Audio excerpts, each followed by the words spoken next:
Back to Baba bullish. आप सबका स्वागत है आपका अपना डिजिटल फैमिली यानी बाबा बुलिस के अंदर, जिसका विजन है हमेशा आपको प्रॉफिट में रखने का और आपकी सारी प्रॉब्लम का सलूशन देने का। मेरा नाम जगनैन तिवारी है। आप मुझे डायरेक्टली इंस्टाग्राम के ऊपर फॉलो कर सकते हैं। मैंने चैनल के डिस्क्रिप्शन में उस लिंक को अटैच कर दिया है, आप जाइए और वहाँ पर देखिए हम इंट्राडे और बीटीएसटी के लिए डेली स्टॉक बताते हैं, जिसके थ्रू आप 5 से 7% का इजिली प्रॉफिट कमा सकते हैं। इस वीडियो के अंदर हम लोग डिटेल्स में बात करने वाले हैं कि वो कौन से 3-4 स्टॉक है जो अभी अपने अच्छे लेवल के ऊपर ट्रेड करते हुए दिख रहे हैं। अगर हम उन्हें अभी खरीद लेते हैं तो आने वाले टाइम में वो हमें अच्छा खासा रिटर्न देंगे। उनका बाई लेवल क्या रहेगा, सेल टारगेट क्या रहेगा, उन्हें कितने दिन तक होल्ड करना चाहिए, पूरा डिटेल्स के अंदर हम लोग इस वीडियो में बात करने वाले हैं। दूसरा हम लोग बात करेंगे कि फ्यूचर रिटेल एक तरफ जिस तरह से तेजी दिखा रहा है, उसी के जस्ट अपोजिट फ्यूचर कंज्यूमर के अंदर गिरावट देखने को मिल रही है। तो इसके पीछे का रीजन क्या है, अगर हमारे पास फ्यूचर कंज्यूमर है तो हमें अभी इस टाइम में क्या करना चाहिए। उसके बाद हम लोग बात करेंगे कि फ्यूचर ग्रुप के जो जितने स्टॉक हैं उनके साथ क्या करना चाहिए अभी, यानी अभी उन्हें होल्ड करना चाहिए, फ्रेश बाई करना चाहिए, फिर उनका नेक्स्ट टारगेट क्या रहेगा। बिकॉज अभी हमारे पास बहुत सारी न्यूज आ रही है, जैसे आज पॉजिटिव न्यूज आई है तो उनके अंदर 4% का ग्रोथ देखने को मिला, जबकि फ्यूचर कंज्यूमर के अंदर गिरावट ही रहा। तो हम लोग डिटेल्स में बात करेंगे इस वीडियो के अंदर कि हमें क्या करना चाहिए। उसके बाद आज सुप्रीम कोर्ट के अंदर क्या हुआ है, इस डील के ऊपर जो हियरिंग हुई है उससे अपडेट हमारे पास क्या है, नेक्स्ट हियरिंग का डेट क्या है, और सीसीआई ने जो एक अपडेट दिया है उसका मीनिंग और उसका अभी का टाइमिंग क्या और उसका इंपैक्ट इस डील के ऊपर किस तरह पड़ने वाला है, पूरा डिटेल्स में हम लोग बात करेंगे इस वीडियो के अंदर। तो चलिए शुरुआत करते हैं सबसे पहले स्टॉक से। टीटीएमएल आपने स्टॉक तो का नाम सुना ही होगा। इसके अंदर एक काफ़ी स्ट्रॉन्ग अपट्रेंड देखने को मिला था, जिसके बाद एक गिरावट हुई और गिरावट होने के बाद ये अभी अपने साइडवेज के अंदर ट्रेड कर रहा है। 40.5 यानी 40.5 इसका अच्छा लेवल है, आप यहाँ पे एंट्री ले सकते हैं। बट मैं यहाँ पे एड्रेस करना चाहूँगा, बिकॉज कुछ ज्ञानी बाबा आएंगे और बोलेंगे कि लो ये तो फिर नीचे गिर गया।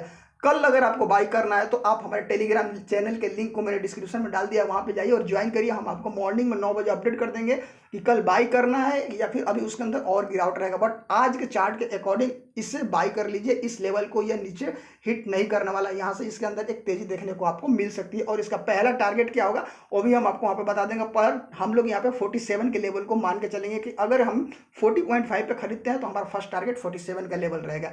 उसके बाद हम लोग बात करते हैं दूसरा HFCL के बारे में। आपने बहुत ही स्टॉक के बारे में नाम सुना होगा। अभी 77.5 यानी 77.5 के लेवल पर ट्रेड करता दिख रहा है। आप यहाँ पे एंट्री ले सकते हैं, इसको 10-15 दिन तक होल्ड करिए। इसका फर्स्ट टारगेट 85 रहेगा, बट मैं बोलूँगा आप इसको 93 तक होल्ड करिए।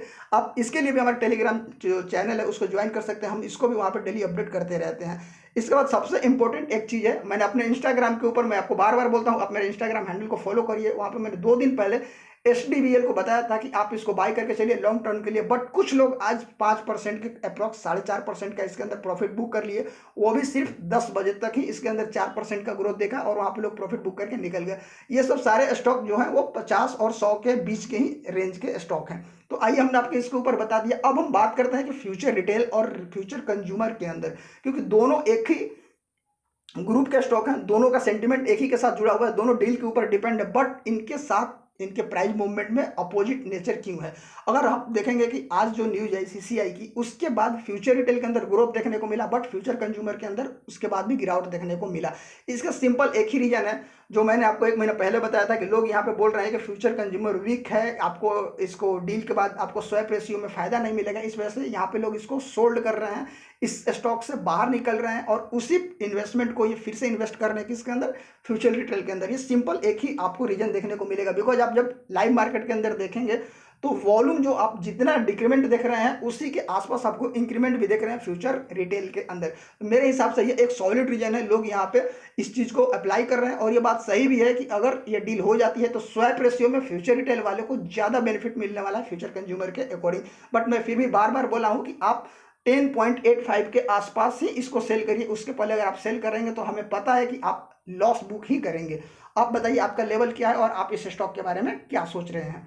ये हो गया 2। तीसरा हम लोग बात करने वाले फ्यूचर ग्रुप के बाकी स्टॉक के बारे में। तो देखिए अभी आप होल्ड करके चलिए, ये हियरिंग सुप्रीम कोर्ट के अंदर चल रही है और आप एक देखें, मैंने आपको बताया है बार बार कि टेक्निकल सेटअप बहुत स्ट्रॉन्ग है। सिर्फ और सिर्फ एक न्यूज़ का इंपॉर्टेंट है, यहाँ पे एक न्यूज़ आ जाती है और जिस तरह से आज सीसीआई की न्यूज़ आई, एक तेजी देखने को आपने मिला ही होगा, खासकर फ्यूचर रिटेल के अंदर। मैं बार बार फ्यूचर रिटेल इसलिए बोल रहा हूँ कि इस डील में सबसे इंपॉर्टेंट फ्यूचर रिटेल ही है, जो आपको अच्छा खासा प्रॉफिट देगा आफ्टर स्वैप रेशियो।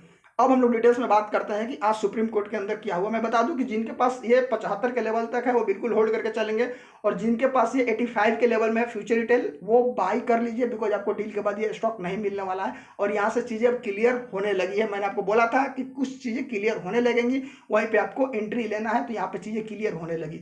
आज सुप्रीम कोर्ट का अपडेट यही है कि डील हियरिंग स्टार्ट हुई, वहाँ पे अमेजन के वकील साहब ने फिर से स्टार्ट किया, उनकी कुछ दलीलें बाकी थी, उनके कुछ पॉइंट्स बाकी थे।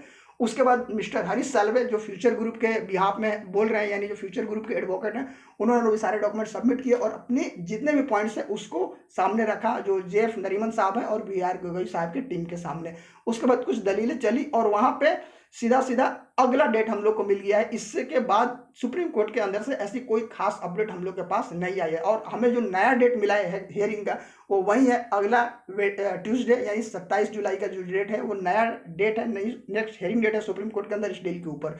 इसी बीच आपने देखा होगा कि सीसीआई से रिलेटेड आज 11:30 और 12 बजे के बीच में एक न्यूज आती है, अप्रोक्स 12 बजे के बीच में एक न्यूज आती है कि सीसीआई ने अमेजन को एक्यूज किया है, उन्होंने दोषी पाया है कि सीसीआई ने ये बोला है कि जो फ्यूचर रिटेल की जो डील है उसको डिले करने के लिए उन्होंने दोषी पाया है अमेजन को, और वहाँ पे उन्होंने अमेजन को एक नोटिस भेजा है, जिस नोटिस का नाम उन्होंने दिया है शो केस नोटिस, और उसके बाद बोला है कि इनके ऊपर एक्शन लिया जाए, इनके ऊपर पेनाल्टी किया जाए, बिकॉज इन्होंने जानबूझ के हमें गलत इन्फॉर्मेशन प्रोवाइड किया है। इस तरह का उन्होंने नोटिस भेजा और देर शाम तक अमेजन ने भी इसका रिप्लाई कर दिया है कि हमारे पास जो भी चीज़ें हुई हैं, हमने जो भी चीज़ें किया है वो सारे इंडियन पॉलिसी और इंडियन लॉ के अकॉर्डिंग ही किया है, हमने किसी लॉ को वायलेंस नहीं किया है, नहीं हमने कोई गड़बड़ी किया है। अब यहाँ पे मैं एक चीज़ आपको बता दूं कि अभी तक उस कमेंट के रिप्लाई में सीसीआई ने कुछ बोला नहीं है, बट यहाँ पे जो वैभव चौकसे हैं जो कि कंपटीशन लॉ के स्पेशलिस्ट हैं और जीआर ग्रुप के एक पार्टनर भी हैं, उन्होंने सीधा सीधा ये चीज़ बोला है कि बहुत रेयर है जब सीसीआई किसी को नोटिस भेजता है। अमूनन आपने देखा होगा कि सीसीआई किसी को नोटिस नहीं भेजता है, बट यहाँ पर अगर सीसीआई ने नोटिस भेजा है तो जरूरी उन्होंने उनको गिल्टी पाया होगा या फिर उनके पास कोई ठोस सबूत होंगे जिसके बेसिस पे, जिसके आधार पर उन्होंने इनको नोटिस भेजा है। तो ये चीज़ें हमें यहाँ से अपडेट निकल के आई है कि सीसीआई का टाइमिंग और प्लानिंग, लोग बोल रहे हैं कि प्लानिंग कर रहा है सीसीआई सुप्रीम कोर्ट के साथ मिलकर, तो क्यों ना करे, ये न्यू इंडिया है भाई। आप इतने दिन तक इस डील को सियाग के अंदर फंसा के रखे हैं बिकॉज ऑफ कि वो इंटरनेशनल वहाँ पे मैटर है और वहाँ पे वो यूएस कंपनियों के फेवर में ही डिसीजन देता है, तो इंडियन चीज़ें क्यों नहीं टाइम लिया है। सीसीआई चाहता तो पहले भी बता देता, बट जब सेकंड हियरिंग का डेट आया, जिस दिन फ्यूचर ग्रुप ने अपना पॉइंट्स रखा उसी दिन सीसीआई का भी जो बयान है, जो चीज़ें हैं, जो अपडेट है वो बाहर आया है, तो कहीं ना कहीं हमारे लिए एक पॉजिटिव चीज़ है। और यहाँ पे हमने आपको प्रीवियस वीडियो में ये चीज़ क्लियरली बताया था कि अगला जो मार्केट ओपन होगा उस दिन मार्केट अपना रिकवर कर लेगा, और रिकवर करने के बाद हमने बोला था कि 4% के आसपास आपको फ्यूचर रिटेल के अंदर ग्रोथ देखने को मिल सकता है। बट ये न्यूज आ गई जो उस चीज़ को, उस मेरी बोली हुई बात को, उस 4% को और कैरी करके आगे ले गई है।